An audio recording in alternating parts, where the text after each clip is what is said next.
At exactly 5:02 a.m., the first meal of the day arrived with a violent scrape of metal against concrete. The tray slid through the narrow steel slot in the cell door without a word, stopping just inches from Marcus Reed's feet. For a moment, he simply stared at it from the edge of his bunk, unsure whether what he was looking at could even be called food. Under the flickering fluorescent light, the meal looked more like punishment than breakfast. A gray, lumpy scoop of oatmeal with skin already forming across the top, 2 slices of bread, so dry they cracked at the corners, a bruised apple darkened on one side, and a paper cup of something the prison called coffee.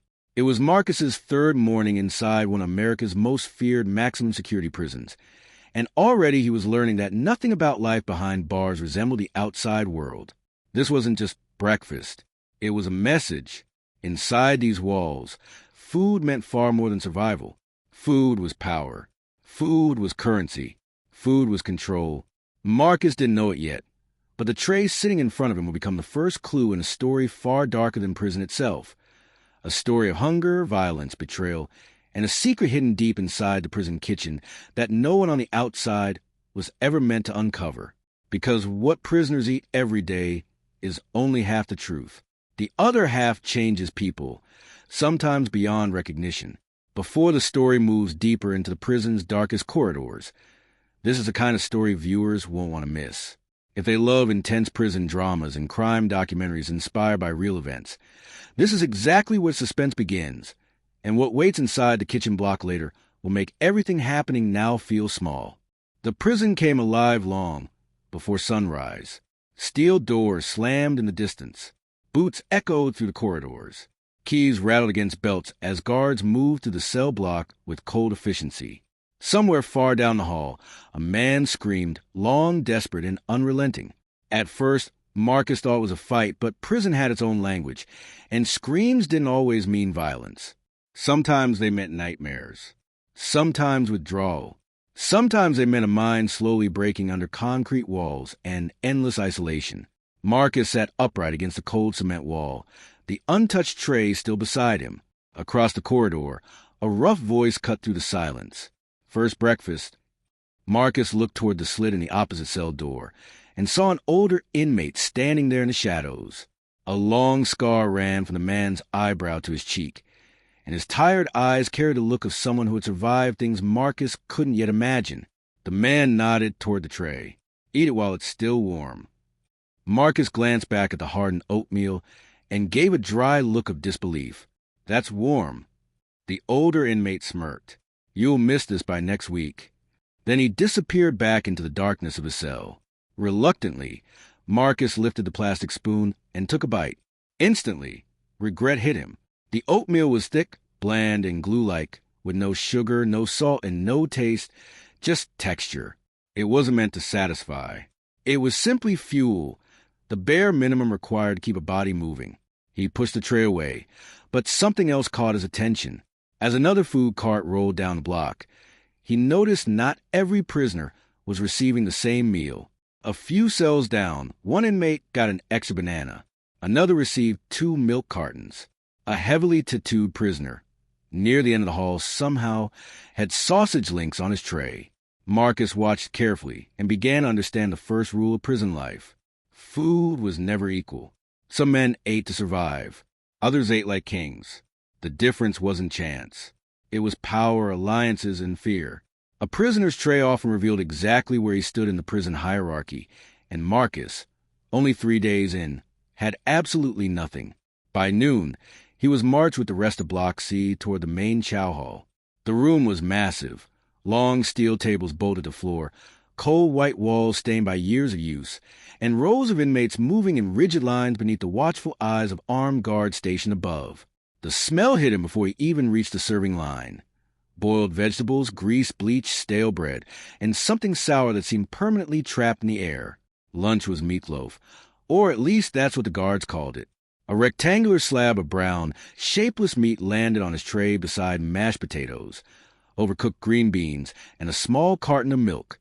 As Marcus moved along the line, his attention shifted behind the serving station to the kitchen workers. They were prisoners, too, dressed in white uniforms with hair nets and plastic gloves, moving quickly and silently. One of them looked up just long enough for their eyes to meet. The man froze, then immediately looked away, his face tense with fear. Not fear of Marcus, fear of being seen. Marcus found a seat at an empty section of table, but he wasn't alone for long.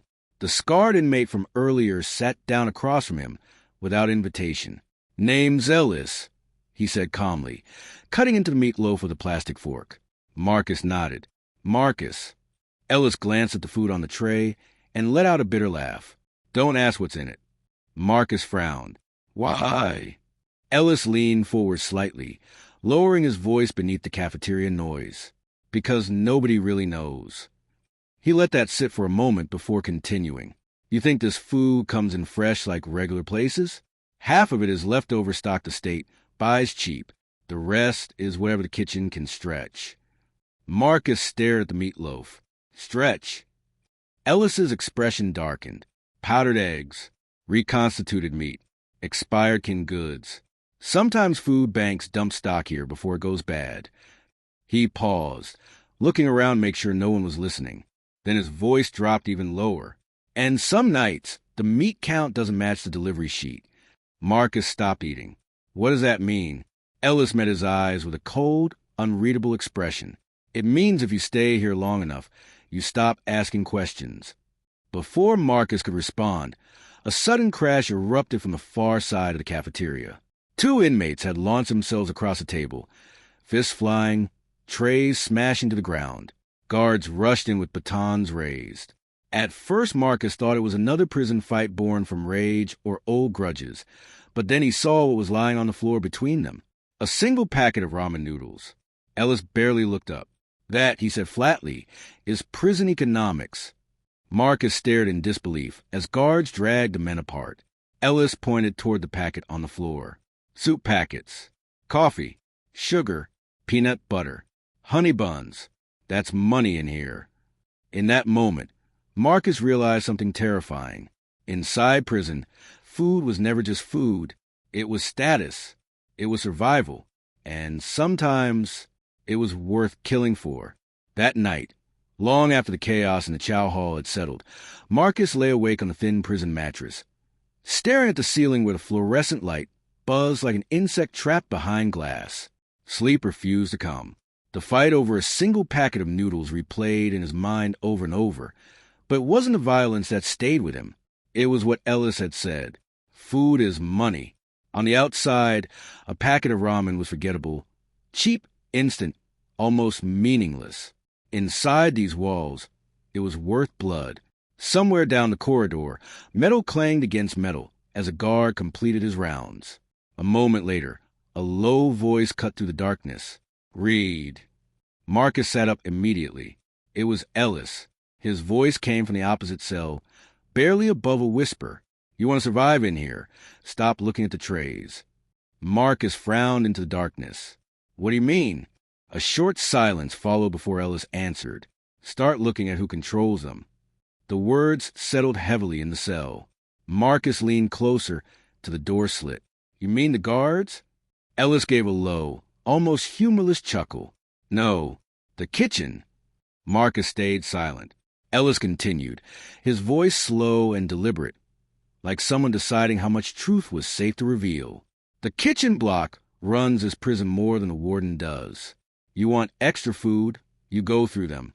You want favors, protection, information, same place." Marcus thought back to the inmates in white uniforms serving lunch. "You mean the workers?" "Not all of them," Ellis said. "Only one." Before Marcus could ask who, footsteps echoed in the corridor. Ellis immediately went silent. The boots grew louder. A flashlight beam sliced through the darkness, then moved on. By morning, Marcus couldn't stop thinking about it. The kitchen, the workers, the fear in the eyes of the man behind the serving line. And most of all, Ellis's warning. Look at who controls the trays. Breakfast came again with the same steel scrape. But this time Marcus noticed something he had missed before. Folded beneath one corner of the bread was a tiny scrap of paper. His pulse quickened. He unfolded it carefully. 3 words. Kitchen. After count. No name. No explanation. Just instructions. Marcus looked toward Ellis's cell. Silence. The older inmate was already awake, sitting in the shadows, watching him. He gave the smallest nod. That was all Marcus needed. After evening count, Marcus was escorted with a small group of inmates through a side corridor he had never seen before. The deeper they moved into the prison, the colder the air became. The walls here were older, darker, stained with years of steam and grease. The smell hit before the doors even opened. Boiled meat, bleach, burnt oil, and something rotten lingering beneath it all. The kitchen was enormous. Industrial ovens lined one wall. Massive steel pots bubbled under clouds of steam. Plastic crates stacked with canned goods reached almost to the ceiling. Prisoners moved quickly between stations. Heads down, no unnecessary conversation. A correctional officer barked orders from the doorway, but Marcus quickly realized something unsettling. The guards weren't the ones truly in charge here. At the far end of the room stood a broad-shouldered inmate with tattooed forearms and a calm, almost commanding presence. Men moved around him with the discipline of soldiers. Every tray, every food cart, every crate that entered or left the kitchen seemed to pass through him. His name, Marcus would soon learn, was Darnell Graves. Everyone simply called him Graves. He wasn't officially staff. He wasn't a guard. But the entire kitchen moved at his signal. Graves looked up from a clipboard and locked eyes with Marcus. For a moment, the entire room seemed to pause. Then Graves smiled. Not warmly, not kindly, the kind of smile that carried power. "So," he said, voice low and steady, "this is a new guy asking questions." Marcus felt every eye in the room shift toward him. "I'm not asking questions," Marcus replied carefully. Graves stepped closer. "Good." His smile widened slightly. "Questions make people hungry in here." He turned and gestured toward a prep station piled with bread loaves. "Work." Marcus moved into position, but as he began slicing bread, his eyes drifted across the room, and then he saw it. A delivery crate near the back entrance, stamped with a date. Expired. 3 months ago. His gaze moved to another, and another, some dented, some leaking. One marked condemned stock. Marcus's stomach tightened. This wasn't just low-quality food. This was food that should never have been served at all. Graves noticed where he was looking. He walked over slowly. "You're learning fast," he said. Marcus kept his voice neutral. "People eat this every day." Graves leaned close enough for only Marcus to hear. "They eat what they're given." Then, almost casually, he added, "And they're grateful for it." That was the moment Marcus understood.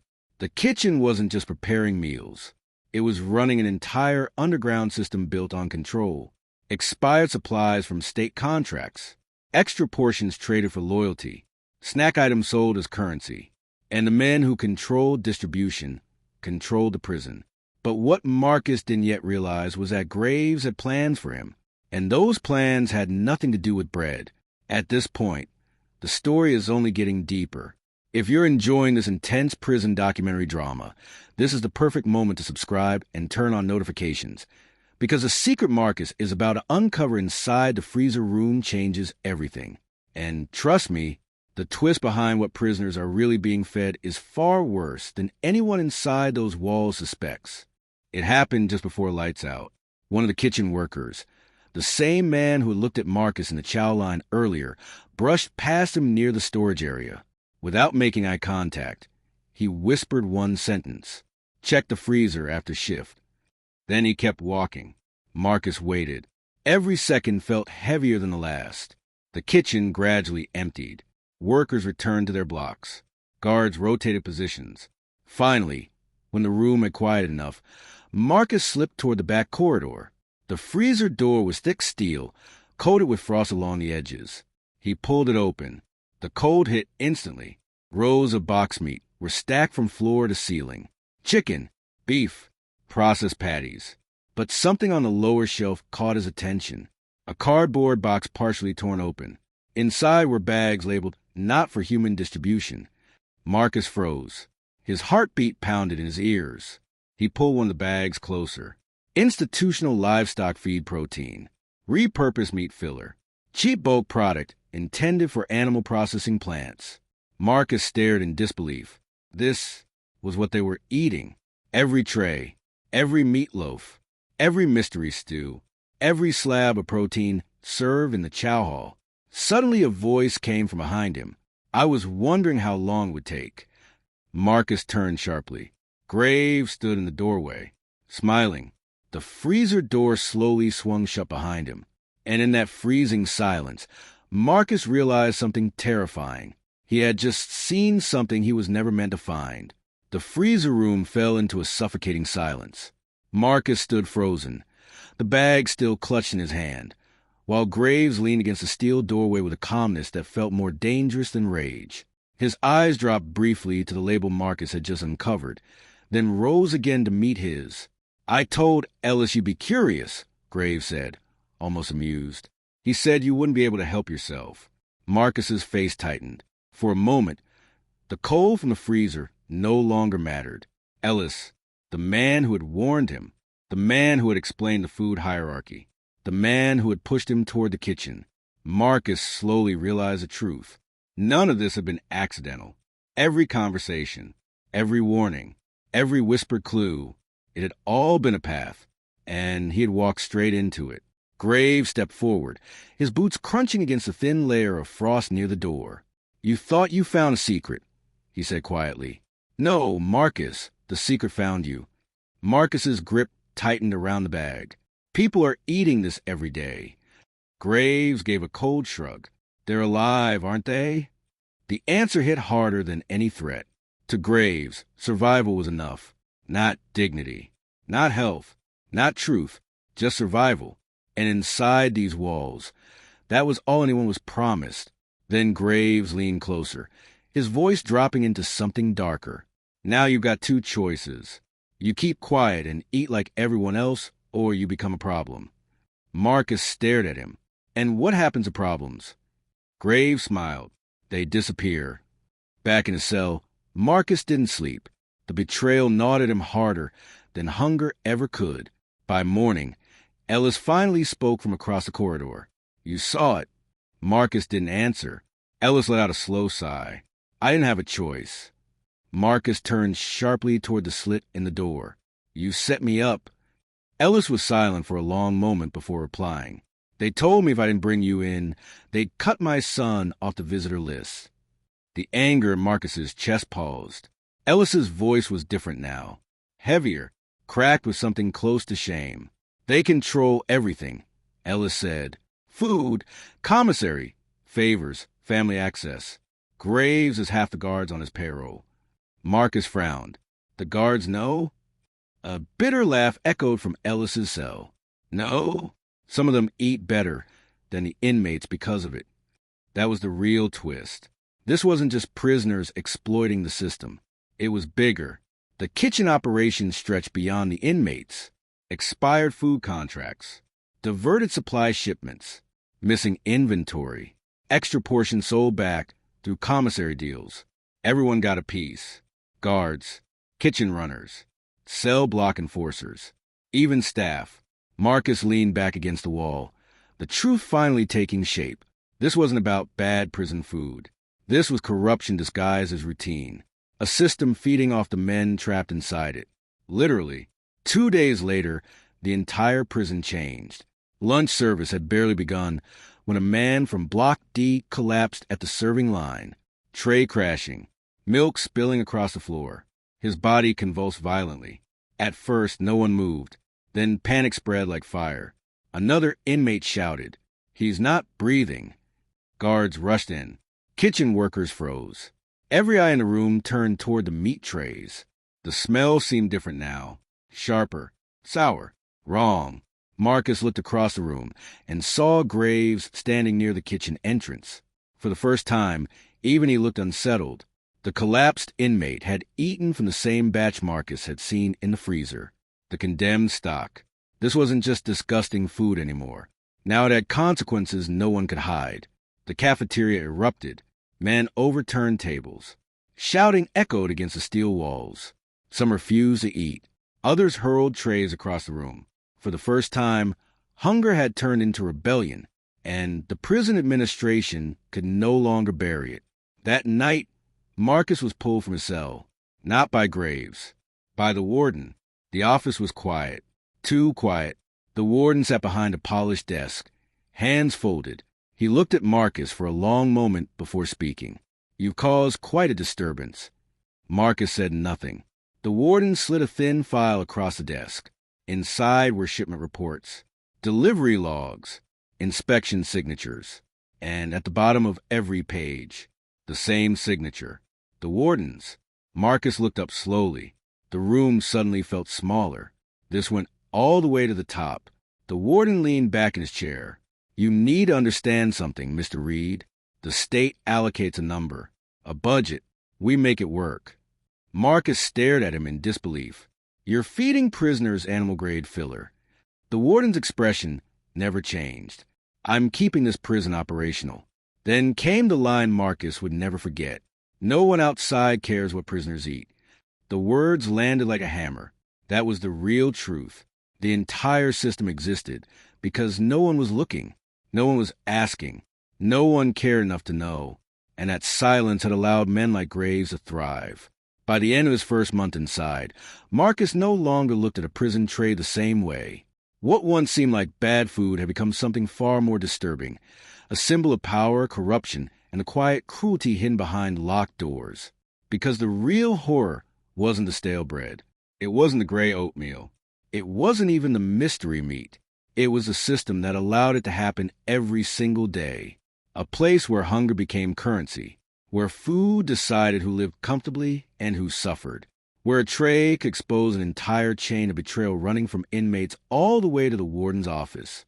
And perhaps the most chilling truth of all, for many prisoners, this wasn't fiction. Every day, somewhere behind concrete walls and steel bars, meals are served that say far more about power than nourishment. Sometimes the most terrifying thing about prison isn't the violence. It's what's considered normal. If this story shocked you, make sure to subscribe for more intense prison and crime documentaries inspired by real events, because the next story goes even deeper into the secrets hidden behind prison walls. And tell me in the comments, would you survive even 1 week eating what prisoners eat every day?